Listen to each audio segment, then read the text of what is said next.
Hello दोस्तों, welcome to Deepak केंतुरा education.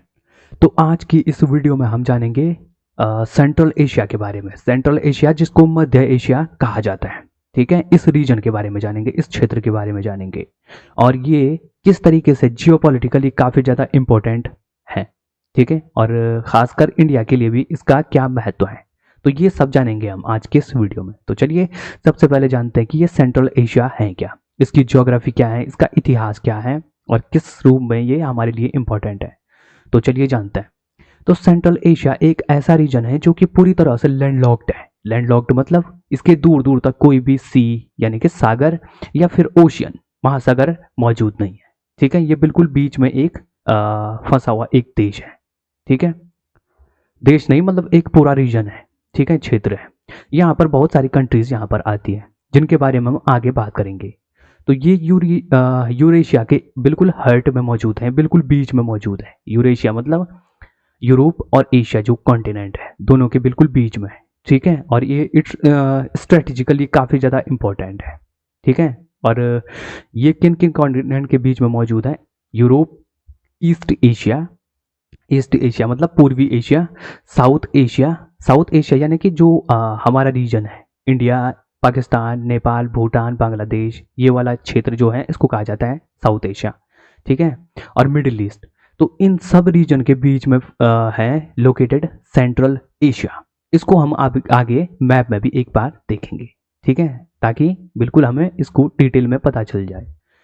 तो सबसे पहले ये जानते हैं कि यहाँ पर कौन कौन सी कंट्रीज मौजूद है। तो सेंट्रल एशिया में कुल आपको 5 कंट्रीज यहाँ पर देखने को मिलेंगे। सबसे बड़ी है यहाँ पर कजाकिस्तान, फिर उज्बेकिस्तान, तुर्कमेनिस्तान, किर्गिस्तान और ताजिकिस्तान। तो ये 5 कंट्रीज आती हैं सेंट्रल एशिया में, ठीक है। सेंट्रल एशियन कंट्रीज की बात करें तो ये 5 कंट्रीज यहाँ पर आती है, ठीक। कजाकिस्तान, उज्बेकिस्तान, तुर्कमेनिस्तान, किर्गिस्तान और तजाकिस्तान। तो ये कंट्रीज है और ये कभी पार्ट हुआ करती थी, अगर हिस्ट्री की बात करें तो ये कभी पार्ट हुआ करती थी यूएसएसआर की, जो सोवियत रूस था, सोवियत संघ, तो उसका पार्ट हुआ करती थी ये 5 कंट्रीज, ठीक है। जब 1991 में सोवियत संघ टूटा तो उसके बाद ये जो कंट्रीज हैं ये अलग अलग हुई, ठीक है। जैसे कि यूक्रेन, बेलारूस, ये सब कंट्री भी उसी का पार्ट थी, सोवियत संघ का, ठीक है। तो ये जो कंट्रीज हैं 5 जिसकी हम बात कर रहे हैं सेंट्रल एशियन कंट्रीज की, तो वो ये भी उसी में से शामिल थी, सेंट्रल एशिया मतलब कि सोवियत रूस में, ठीक है। तो ये कभी सोवियत संघ का पार्ट हुआ करती थी ये 5 कंट्रीज। अब देखते हैं दोस्तों इनको बिल्कुल मैप में ये कहाँ पर लोकेटेड है। तो यहाँ पर ऊपर यानी कि नॉर्थ की तरफ आपको यहाँ पर रशिया दिखाई देगा, ठीक है। और ये है यहाँ पर 5 कंट्रीज जिनकी हम बात कर रहे हैं, ये सेंट्रल एशियन कंट्रीज यहाँ पर, ठीक है। ये 5 कंट्रीज जिसमें सबसे बड़ी है कजाकिस्तान, ठीक है, तुर्कमेनिस्तान, उज्बेकिस्तान, किर्गिस्तान और तजाकिस्तान। तो ये 5 कंट्रीज हो गई सेंट्रल एशियन कंट्रीज। और यहाँ पर आपको अगर बात करें तो यहाँ पर आपको एक छोटा सा सी भी दिखाई देगा, अराल सी, जिसको बोलते हैं अराल सी, ठीक है। तो ये भी यहाँ पर देखने को मिलेगा कजाकिस्तान और उज्बेकिस्तान के बॉर्डर पे, ठीक है। आधा ये इसमें पड़ता है उज्बेकिस्तान में और आधा कजाकिस्तान में पड़ता है।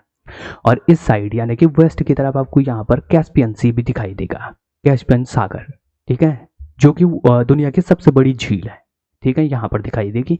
और इसके फर्दर वेस्ट की तरफ जाएं तो यहाँ पर आपको कोकासिस कंट्रीज भी दिखाई देंगी। कोकासिस कंट्रीज यानी कि जो यहाँ पर कोकासिस माउंटेन्स हैं तो उन्हीं के नाम पर रखा हुआ है यहाँ पर कोकासिस कंट्रीज, ठीक है, जिसमें अर्मेनिया, अजरबैजान और जॉर्जिया ये कंट्रीज हैं। और यहाँ पर काफ़ी ज़्यादा कन्फ्लिक्ट भी इनके बीच में दिखाई देती है, ठीक है। रोजाना ये जो है ये खबरों में भी रहता है, अर्मेनिया और अजरबैजान, इन दोनों के बीच में काफ़ी ज़्यादा कन्फ्लिक्ट भी चलती रहती है। तो ये है। और फर्दर अगर वेस्ट की तरफ जाएं तो यहाँ पर आपको ब्लैक सी भी दिखाई देगा, ठीक है। और भी ज़्यादा वेस्ट यानी कि पश्चिम की तरफ जाएं तो ये रीजन है दोस्तों सेंट्रल एशिया का, ठीक है। और नीचे की तरफ आपको यहाँ पर पाकिस्तान, अफगानिस्तान, ईरान, ठीक है, ये सब कंट्रीज आपको दिखाई देंगी। ये साउथ एशिया है नीचे की तरफ, ये इंडिया, पाकिस्तान, अफगानिस्तान। और इधर की साइड यानी कि ईस्ट में आपको यहाँ पर चाइना दिखाई देगा, ऊपर की तरफ नॉर्थ की तरफ रशिया और वेस्ट की तरफ यहाँ पर यूरोप दिखाई देगा। तो ये बीच में ये जब कंट्रीज हम कहते हैं तो इन्हीं को कहा जाता है सेंट्रल एशियन कंट्रीज, ठीक है। और इसमें सबसे बड़ी कंट्री है कजाकिस्तान, यहाँ पर आप देख भी सकते हो। उसके बाद तुर्कमेनिस्तान, उज्बेकिस्तान, किर्गिस्तान और तजाकिस्तान, तो ये 5 कंट्रीज मिलकर इनको कहा जाता है सेंट्रल एशियन कंट्री, ठीक है। और यहाँ पर आपको अराल सी, ये काफ़ी ज़्यादा इंपॉर्टेंट है, ठीक है दोस्तों। ये कहाँ पर पाई जाती है, लोकेशन क्या है इसका, और कौन कौन सी कंट्रीज से ये बॉर्डर बनाता है, तो ये भी आपको ध्यान रखना है। अब दोस्तों बात करते हैं इनके जियोग्राफिकल फीचर्स की, कौन कौन से किस किस तरह की यहाँ पर माउंटेन्स या डेजर्ट्स या कोई भी लैंडस्केप यहाँ पर पाया जाता है। तो इस प्रकार का कुछ लैंडस्केप आपको यहाँ पर देखने को मिलेगा, जैसे कि यहाँ पर जो यूरेशियन स्टेप्स, स्टेप्स मतलब जो घास के मैदान होते हैं बड़े बड़े, वो यहाँ पर आपको देखने को मिलेंगे, बहुत बड़े बड़े, ठीक है। यूरेशियन जो यूरोप में भी आते हैं और एशिया में भी आते हैं, उनको कहा जाता है यूरेशियन, ठीक है। और स्टेपी यानी कि जो घास के मैदान होते हैं, यूरोप और जो एशिया वाला पार्ट है वहाँ पर इनको स्टेपी ही कहा जाता है, ठीक है। ये टेम्परेट घास के मैदान होते हैं, शीतोष्ण, ठीक है। शीत घास के मैदान, शीतोष्ण घास के मैदान होते हैं, ठीक है। और यहाँ पर कुछ डेजर्ट्स भी आपको देखने को मिलेंगे, बहुत बड़े बड़े डेजर्ट्स, जैसे कि काराकुम और किजलिलकुम। तो ये इस तरीके के जो रेगिस्तान होते हैं वो यहाँ पर पाए जाते हैं। माउंटेन रेंजेस की बात करें तो यहाँ पर आपको तियानजान और पामीर रेंजेस, इस तरीके के माउंटेन रेंजेस आपको यहाँ पर दिखाई देंगे, ठीक है। रिवर्स की बात करें तो सिर दारिया या सायर दारिया और अमू दारिया, इस तरीके की जो मेजर रिवर्स हैं ये यहाँ पर आपको दिखाई देंगी, ठीक है, इस वाले रीजन में central Asian. Important water body की बात करें तो यहाँ पर आपको, जैसे कि हमने पहले आपको इसमें भी दिखाया, मैप में भी दिखाया, अराल सी।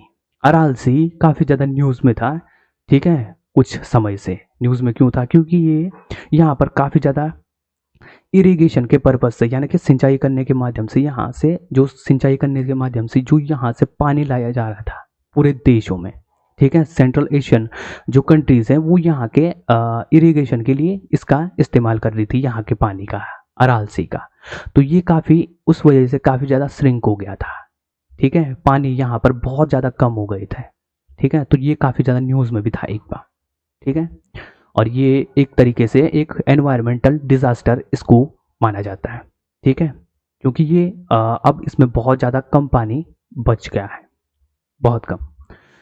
तो एनवायरनमेंट पर भी इसका काफ़ी ज़्यादा नेगेटिव इम्पैक्ट पड़ सकता है, तो ये भी है।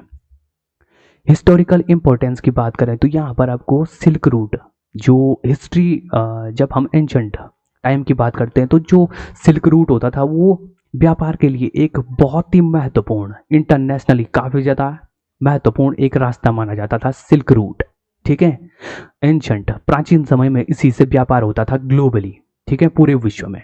तो यहाँ पर जो ये सेंट्रल एशियन कंट्रीज़ हैं, यहाँ पर ये जो कंट्रीज़ हैं, सेंट्रल एशिया जो रीजन है, तो ये एक कोर रीजन, बहुत ही महत्वपूर्ण क्षेत्र होता था सिल्क रूट के लिए, ठीक है। यहीं से होकर सिल्क रूट जाता था, तो ये था। और चाइना, इंडिया और मिडिल ईस्ट और यूरोप को आपस में कनेक्ट करता था ये वाला रीजन, सेंट्रल एशिया वाला रीजन, ठीक है, हिस्ट्री में। और जो ये सेंट्रल एशिया जो रीजन है, ये बुद्धिज़्म, इस्लाम, कल्चर और ट्रेड, इन सबको दुनिया भर में फैलाने का भी इसने काम किया, ठीक है, अपने समय में। जब हिस्ट्री में इसकी बात करें तो इसका काफ़ी ज़्यादा सिग्निफिकेंस रहा है हिस्ट्री में भी। इस्लामिक इन्फ्लुएंस की बात करें तो यहाँ पर जो इस्लाम है, ठीक है, तो यहाँ पर ये फैला, जो अरब कन्क्वेस्ट, जो अरब कंट्रीज से निकल कर आए थे बहुत सारे जो शासक थे, ठीक है, तो यहाँ पर उन्होंने इस्लाम को भी फैलाया। 8वीं सेंचुरी की हम बात कर रहे हैं, 8वीं सेंचुरी की, 8th सेंचुरी। और यहाँ पर कुछ फेमस सिटीज़ भी हैं, जैसे कि समरकंद और बुखारा, ठीक है, जो प्रोमिनेंट इस्लामिक सेंटर्स बनकर उभर कर आई, ठीक है। तो ये कंट्रीज़ भी यहाँ पर है, कंट्रीज़ मतलब सिटीज़ भी यहाँ पर है, ठीक है। सोवियत एरा की बात करें तो ये जो पूरा सेंट्रल एशिया का जो रीजन था, तो ये इस समय पर सोवियत संघ, मतलब कि सोवियत संघ का जब ये पार्ट था तो ये यूएसएसआर के कंट्रोल में आता था ये पूरा रीजन, ठीक है, पूरा सेंट्रल एशिया, ठीक है, क्योंकि ये उसी का पार्ट था उस समय तक। तो यहाँ पर इसके खुद के बॉर्डर यहाँ पर क्रिएट किए गए। और यहाँ पर आपको रशियन लैंग्वेज का भी काफ़ी ज़्यादा इन्फ्लुएंस यहाँ पर देखने को मिलेगा। जो यहाँ के लोग हैं वो काफ़ी ज़्यादा बड़ी मात्रा में एक जो रशियन लैंग्वेज है उसका भी अभी तक प्रयोग करते हैं, क्योंकि ये पहले कभी रशिया का पार्ट मतलब कि सोवियत संघ का पार्ट हुआ करता था। ठीक है, तो ये रशियन लैंग्वेज भी यहाँ पर आपको देखने को मिलेगी इन कंट्रीज़ में। ठीक है, और एक इकोनॉमिक सिस्टम का ये काम करता था उस समय पर सोवियत संघ के रूप टाइम पर। ठीक है, एक कमांड के रूप में। तो ये स्ट्रेटेजिक इंपॉर्टेंस की बात करें तो यहाँ पर काफ़ी ज़्यादा जो एनर्जी के रिसोर्सेज हैं वो यहाँ पर आपको देखने को मिलेंगे। ठीक है, जैसे कि ऑयल के काफ़ी ज़्यादा भंडार हैं जो कि कजाकिस्तान में मौजूद है। कजाकिस्तान जो सबसे बड़ी कंट्री है इनमें। ठीक है, अब बड़ी कंट्री है तो यहाँ पर ऑयल के भी काफ़ी ज़्यादा संसाधन है। ठीक है, नेचुरल रूप में ये पाई जाती है ऑयल, जो नेचुरल गैस होती है, मतलब जो पेट्रोल डीजल वगैरह जो क्रूड ऑयल होता है। ठीक है, जिनसे ये पेट्रोल डीजल वगैरह बनते हैं। नेचुरल गैस का भी यहाँ पर बहुत ज़्यादा यहाँ पर देखने को मिलेगा, जो कि है तुर्कमेनिस्तान में ये मौजूद है नेचुरल गैस के बहुत ज़्यादा भंडार। ठीक है, और अब यूरेनियम जो न्यूक्लियर एनर्जी है इसका भी काफ़ी ज़्यादा यहाँ पर भंडार देखने को मिलेगी, और वो है कजाकिस्तान में। ठीक है, ये और यहाँ पर ध्यान रखना ये है कि ये दुनिया की सबसे बड़ी जो सबसे लार्जेस्ट प्रोड्यूसर है यूरेनियम का। कौन सा देश? कजाकिस्तान। ठीक है, वर्ल्ड का सबसे लार्जेस्ट प्रोड्यूसर, सबसे ज़्यादा उत्पादन होता है यहीं पर कजाकिस्तान में यूरेनियम का। यूरेनियम जिसे हम परमाणु ऊर्जा बनाते हैं या परमाणु बम बनाते हैं। ठीक है, तो इसमें ये प्रयोग किया जाता है। Important for India's energy security, जो इंडिया की एनर्जी सिक्योरिटी है, क्योंकि हम बहुत सारा जो ऑयल या नेचुरल गैस होते हैं तो इन देशों से भी हम मंगाते हैं, तो इंडिया की जो एनर्जी सिक्योरिटी है उसके लिए भी ये काफ़ी ज़्यादा इम्पोर्टेंट है, ये मध्य एशिया वाला क्षेत्र। ठीक है, तो ये और हमें आगे इनसे मतलब कि और ज़्यादा जो अपने रिश्ते हैं इंटरनेशनल तौर पर वो बढ़ाने चाहिए। तो ये भी है। तो आई होप दोस्तों आपको ये वीडियो पसंद आई होगी।